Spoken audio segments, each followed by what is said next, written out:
What is up, everybody, and welcome to the Joe Kilgallon Podcast, aka Kilgallon's Pub. I'm your host, Joe Kilgallon. How the hell is everyone doing? I'm recording this at 7:30 in the morning, and holy shit, this is new for me. I've never recorded this early before, but I had a hell of a Wednesday night, and I wanted to get the podcast out as early as I could for you guys on Thursday. Big shout out to all the listeners. Been getting a lot of very positive feedback. The last 3 or 4 episodes, you guys have really been digging what's been being put out there for you, and I appreciate that shit. I appreciate you appreciating me. What do you think, huh? That sounds pretty good.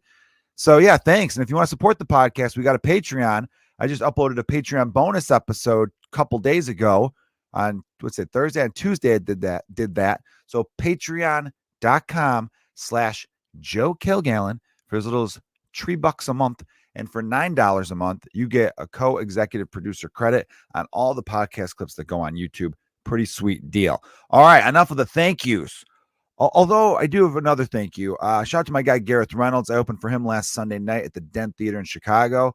If you're ever in Chicago, comedy in Chicago right now is phenomenal. It goes under the radar still, and it does piss me off a bit. New York's amazing. I'm not knocking New York, of course, because New York comedy is phenomenal. I'm planning a trip to New York at the end of March in 2022.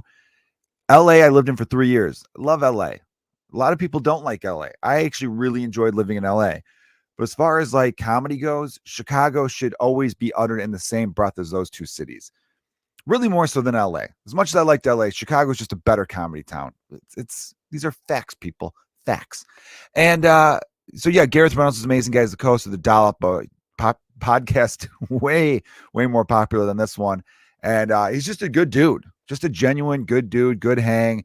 And the new hour he's putting together is phenomenal. So guys, go be a fan of Gareth Reynolds. I know I am. And then thanks to everyone who came out to all the shows I've been doing these last few weeks at the Laugh Factory, at Comedians You Should Know, at Timothy O'Toole's last night. Great crowds, man. Great crowds. Weird crowds a little bit here or there too. Like, it's weird as a comedian, and I know I probably touched on this on the last couple episodes with it's a Wednesday night crowd though, and then the other show is a Sunday night crowd. And I was making the case that weekday crowds are cooler because cooler people go out on weekdays. That doesn't mean cool people don't go out on weekends, but there's a lot of them, you work for your weekend, that old expression. So there's a lot of people out there who they go out on a Friday and Saturday because they think they're supposed to and all that kind of shit. And they're really not. They're not there. They're there, but they're not there. You hear me? And with last night's audience, it's 2 shows. So you have a 7 o'clock and a 9:30. 7 o'clock had 7 o'clock energy, as you'd imagine. The 9:30 was a little rowdier, but the 7 o'clock, they seem to be cooler about shit. I was doing some crowd work where I was talking to these couples at this one table because they were all like, sometimes at comedy shows, you'll see a couple where the guy's arm's around the girl and the girl's like hand is on the dude's thigh. And you're like, hey, we get it. Later, you guys are going to fuck. All right. We get the vibe you're putting out there. And so I asked them how long they've been dating. Answer 1 year. That makes sense. You're a year in. You're still very much like, I got to get my hands on this lady. And the woman's the same. She wants to get those fingernails up in that butt, maybe. Right. And then there was a couple right next to them. And they were 2 years. And they were lesbians. I'm putting that out there. But I didn't make a thing about it. I was just like, now, how long have you two been together? And they're like 2 years. But they were still all over each other. I'm like, see, that's with lesbians. Maybe 2 years is like 1 year for straight people. Right? You know what I mean? Like, I feel like if you two were straight, you'd be sitting on the other side of the room after a couple of years, but you guys are still very much in the thick of it. And they were laughing, but guess what? Everyone got weird. They were like, why is this straight white man addressing these lesbians? Is he allowed to do that? I'm not really sure. I feel like he's walking a fine line. I don't know whose voice I'm doing an impression of there, but I feel like it's someone in the audiences. I think that's the thing. What's going on right now, and every comedian gets asked this question. We're constantly being asked, hey, what's it like doing comedy right now in today's climate, in today's atmosphere? And for the most part, I find audiences are great. They come out to laugh. They want to have a good time. But what happens to the audience, I'm not even blaming them because this is media-driven bullshit. The media is constantly talking about what comedian got in trouble for what and all this kind of stuff so that when audiences do hear a subject being approached that could be a little edgier, oh no, they get a little bit like, ooh, are we gonna hear something we're not supposed to hear? we about to see someone get in trouble? Oh. And so instead of being present and listening to the comedian and hoping to enjoy what the comedian's about to say, they are almost watching it through TV, if that makes any sense. They're not really there. They're kind of like taking a step back and being like, ooh, where's this going to go? Ooh, let me get my popcorn. Even though, you're supposed to be actually participating and enjoying yourself, they're kind of watching it through a different angle at that point. You can see some of them sliding their hand in their pocket, trying to get their phones out, hoping some bad moment's going to happen that they could capture. So yeah, that part of it's weird. I really do think it's media driven too. I think they think, oh shit, this is going to be one of those. Am I going to be at one of those comedy shows that I hear about on the news? Oh yeah. And then the whole audience just becomes shit because everyone is waiting for a moment that's not most likely not going to happen. Comedians, even when they bring up topics that are sensitive, and those of you listening on audio, I just did the dumbass quote fingers. They're going in a fucking direction that most people are going to be like, oh shit, that was hilarious. You know what I mean? They're not like, no one's bringing up race to then be like, let me tell you why Hitler was right. You know what I mean? Obviously he wasn't. See, now that's going to get cut and put in the wrong context. It's usually funny. I don't know. I just feel like people need to have more faith in the performer. It always cracks me up. I'm like, really? That comic just brought up that topic. And that made you so fucking, your asshole got so goddamn tight. You couldn't let yourself loose to hear what was a really funny joke that had a great ass point too. I don't know, stuff like that. Those thoughts have been festering with me lately because that's that fear I've had as a comedian. Is the media is going to keep talking about what you can and cannot say, and that goes into the audience's brain as they enter the room. And they talk amongst themselves before the show. You see a little chatter, and they're like, ooh, I wonder what we're going to see tonight. And part of them, maybe they want to see a train wreck. Maybe they want to see some comedian just lose his shit and pull a Kramer from 2007 or whatever year that was. I don't know. I think most people just want to go and have a great time and relax. And that's the way it should be. We're telling jokes, people. Fucking jokes, right? No one's performing surgery. There's no life or death in this garbage. It's a way for businesses to sell alcohol and for us to get paid a little bit for our funny thoughts. That's how it is. So here's something that's been festering with me. Now, I watched the movie Toy Story 4 for like the 1 millionth time recently. I've got 4 and 2-year-old sons, and of course they're down with Toy Story, as they should be. The Toy Story franchise is phenomenal. The first one came out when I was like 10. It's held up. Disney's done a smart thing, I've noticed. They spread out their sequels far enough where they become generational. Toy Story 5, the original, was 1995. Toy Story 2 is 99. Then they were like, let's take a little hiatus here. Toy Story 3 came out in 2010, 11 years later. Now, they don't keep a timeline, because at that point, Andy, the original kid, should have been on, I don't know, he should have been like 24, kicking his first drug habit, I feel like, and he wasn't. He was like going off to college. He was 17, I think, or 18. Then Toy Story 4 comes out in 2019, another 9 years after Toy Story 3. There will probably be a Toy Story 5, most likely in some capacity.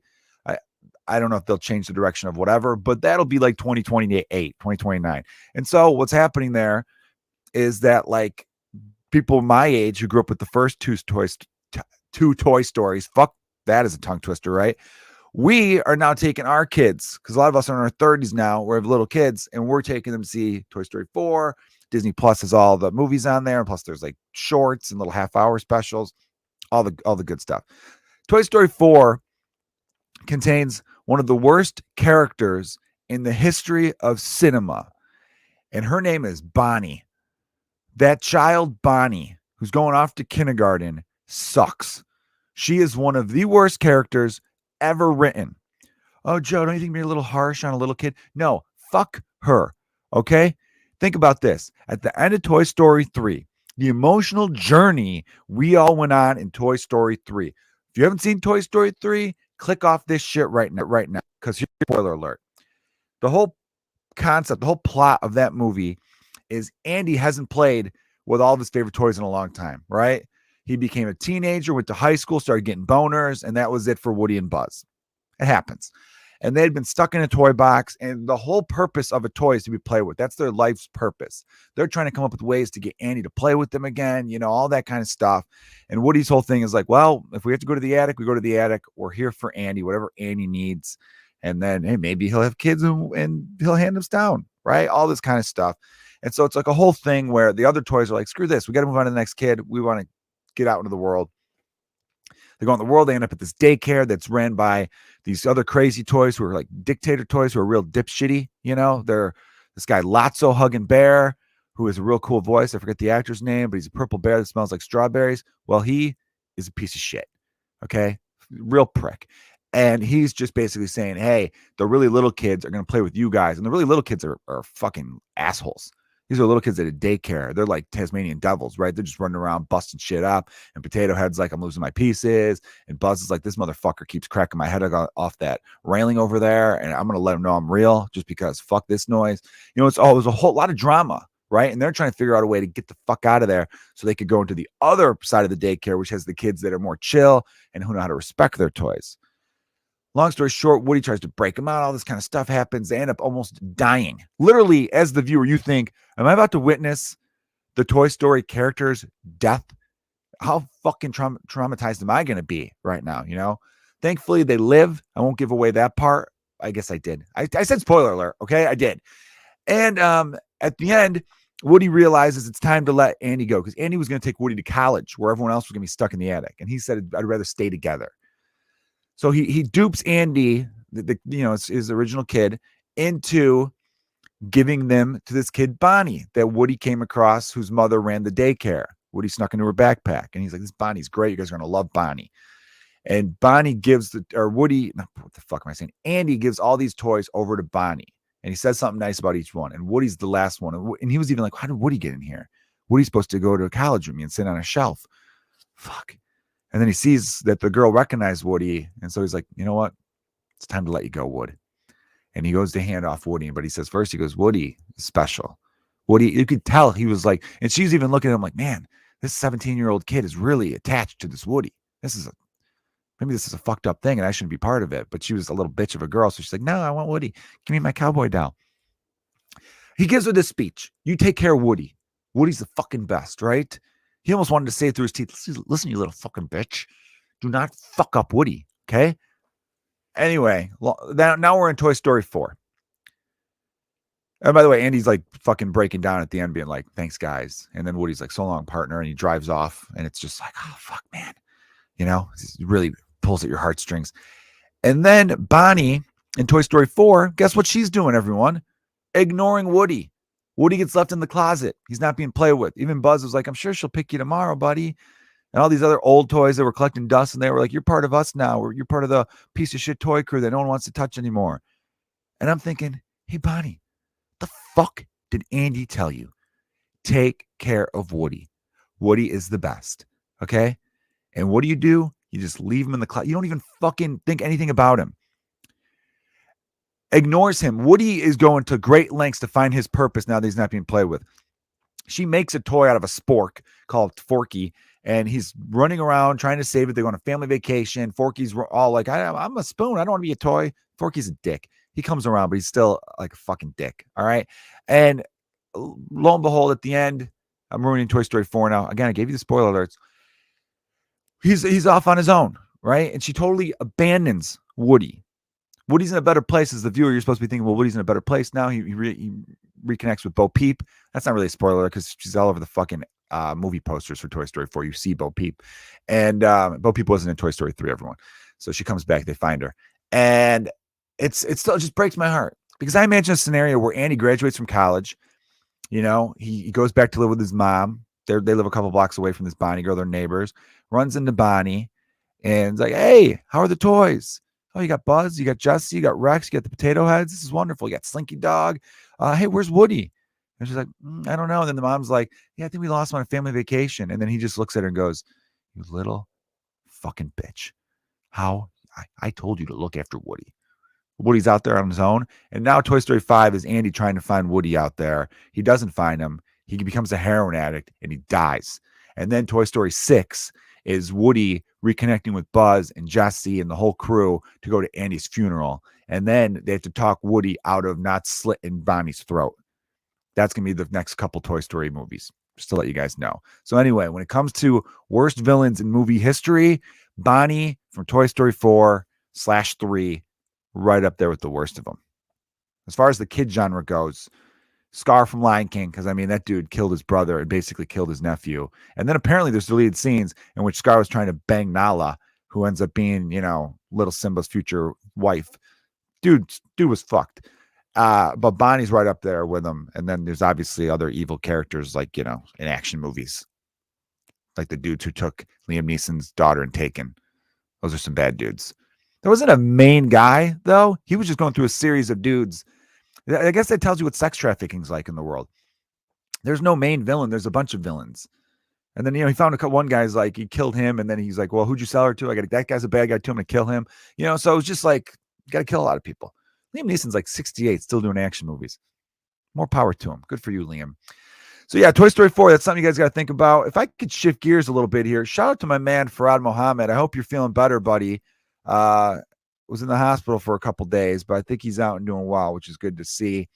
I came across this, changing gears here a little bit. There was a school shooting in Michigan about a week or so ago now, and, it's horrible. 4 people died. One dude died a hero trying to protect his classmates. So his family is probably heartbroken, but at least that's something that can hang their hat on, and the whole family's fucked up. They were like, the teachers did everything right in this situation from what I've read about this Michigan school shooter. They were keeping an eye on him. The one teacher caught him Googling how to buy more ammunition and all this stuff. And they alerted everyone they could alert. They did everything they could. And even the mom, there's a text message between the mom and the shooter where she's like, I'm not mad at you. Just don't get caught Googling how to buy ammunition. And they took him Black Friday shopping to buy the gun. And it's a fucked up situation. The whole thing is, there's a bunch of crazy people, of course. Someone made a great point, though. A lot of people say, or there's a notion out there, a belief that a lot of these school shooters were kids who were bullied. And the point I read about that I thought was very interesting was, now it's not people who are bullied, it's people who are ignored. And her point was that a lot of these media outlets and experts or whoever are writing about this stuff, they're basically almost putting it on the kids. Hey, if you were nicer to him, he wouldn't have shot up your school. And that's kind of a fucked up thought when you think about it, and I've done podcasts where I'm strongly anti-bullying, of course. I think bullying's a really fucked up thing. And just to separate, because there's always someone out there who's going to call me a simp because they're like, oh, what, you can't fuck around with your friends? Fucking around with your friends isn't bullying. If you got a friend that you call, hey, they're, fucking dipshit, that's not, are you really bullying? No, because you guys are going to go play video games together later. Bullying is a kid that you would never hang out with, and you're picking on him and you're making fun of him and you're going out of your way to be an asshole for the sake of being an asshole. That makes you a piece of shit person, and pretty weak too. How fucked up is your world where you're going around picking on people just to impress some other dickheads? You know what I mean? That to me, you're like the little weak bitch there. So with this though, you can't force people to be friends with people. It's sad that he was it's not anything sad about this guy, but it's sad that because he shot up people, it's sad that there are kids out there who feel lonely. They're sitting by themselves at lunch. No one talks to them and all of that. But the onus isn't on their classmates. For whatever reason, that kid's not connecting with people and that happens. And yeah, there should be classes on socialization in a sense where you're not changing people. You're not trying to get all kids to act like the popular kid walking down the hallway, high-fiving people going, what's up, Miss Johnson? Woo! You don't want an army of that guy, right? You don't want a bunch of Jakes and Chads just douching it up across the hallways. But there should be something where you talk to those kids, counsel them. And the teachers should, and again, I feel like you're putting more shit on teachers, but guidance counselors, someone at the school should be aware of all right, we've got a lot of kids who seem to sit by themselves at lunch. They seem sad here. They seem lonely. They're outsiders, outcasts for whatever reason. Now I bring that up because these kids aren't being actively bullied. They're just being ignored, and they think in their brains, this is how I could get attention, or fuck these people for ignoring me. They have a sense of entitlement, because if you noticed, if it were the bullied kids who were the truly bullied, the people who are getting really picked on and targeted by their classmates for being different, there's not one fat kid who, I'm not saying this as a joke, but there's not one overweight, obese kid, I should say, who turned into a school shooter, right? All the school shooters seem to have the same style profile thing.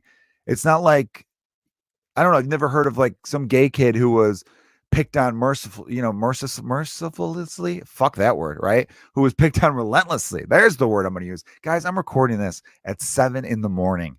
You got to cut me some slack, okay? I act like you guys are listening right now being like, nice English, dickhead.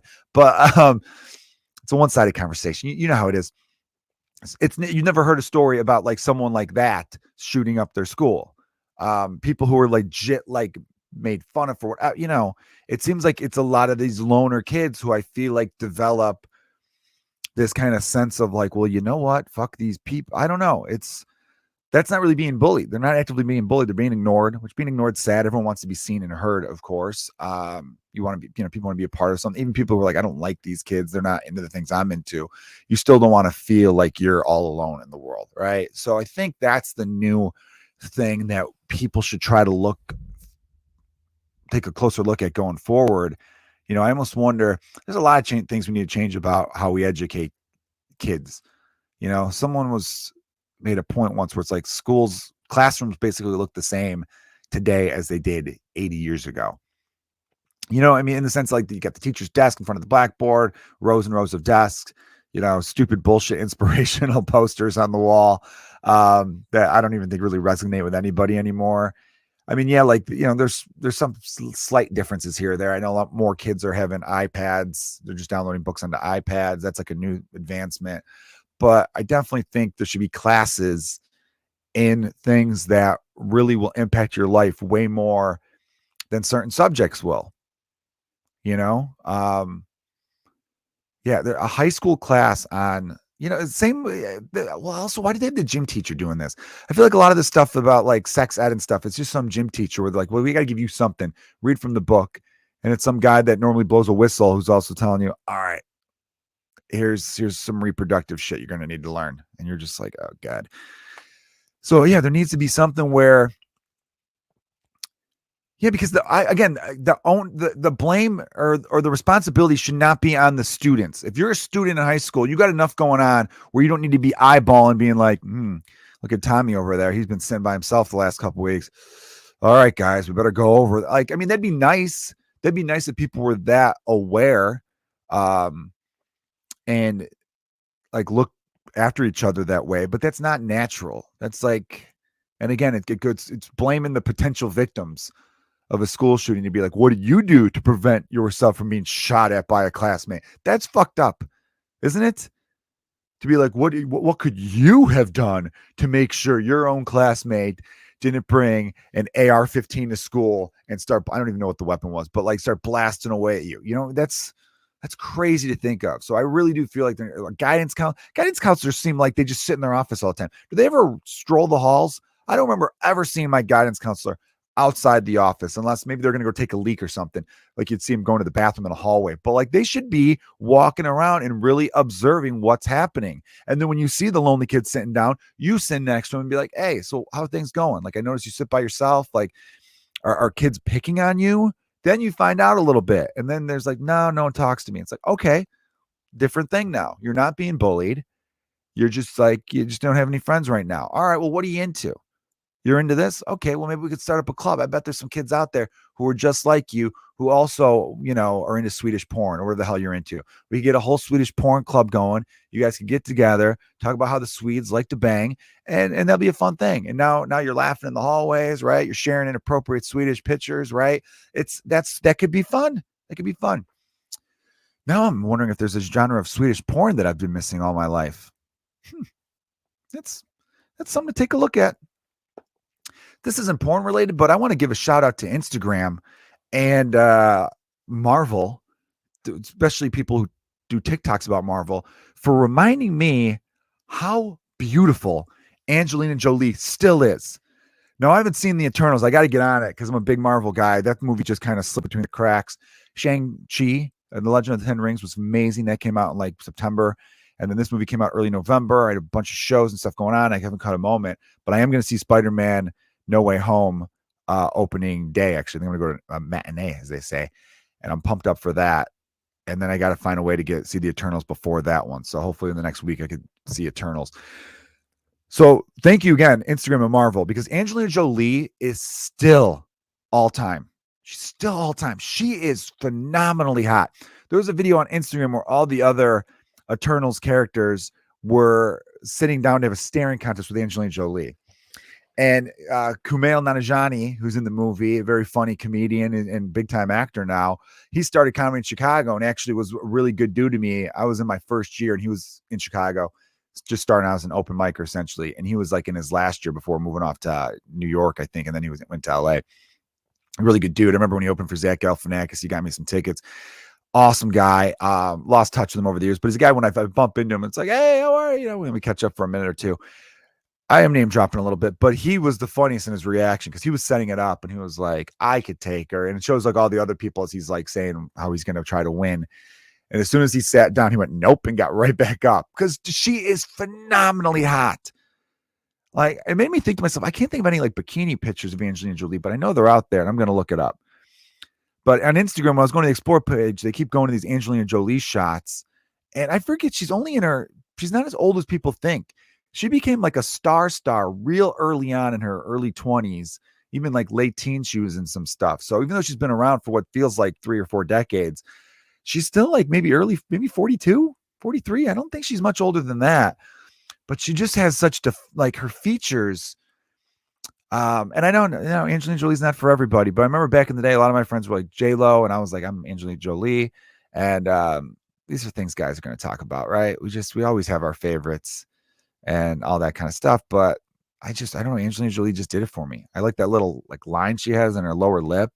Great lips, just eyes just stick out at you. You can see right through you, Ooh, man.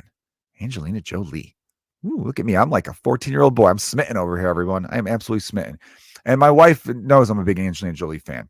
As a matter of fact, for Halloween one year, 2006, I think, we did Mr. and Mrs. Smith. I had much better hair at the time, so I was able to do like a real cool buzz cut like Brad Pitt had in the movie. Easy costume. I wore a suit. We had like some guns, and she wore like a really sexy black dress like Angelina Jolie wears, had some guns, and we just did like a back-to-back like the movie cover thing. It's a good deal. Couples costumes could be fun. I'm finding as a dad, it's fun to do the group thing. As some of you who follow me on Instagram know, I posted some group shots we've done. We did a Monsters theme this past year, and before that, we did the Avengers, which shouldn't be surprising to anybody. But yeah, who else? You guys got some celebrity crushes? I think it's healthy to have a fun celebrity crush. You know what? Tweet at me or make a comment for celebrity crushes, and in the next week's episode, or maybe on the Patreon episode, I don't know. I'll do it for both. We could talk about some of the all-time favorite celebrity crushes out there. Ladies, I want to hear from you too. Okay?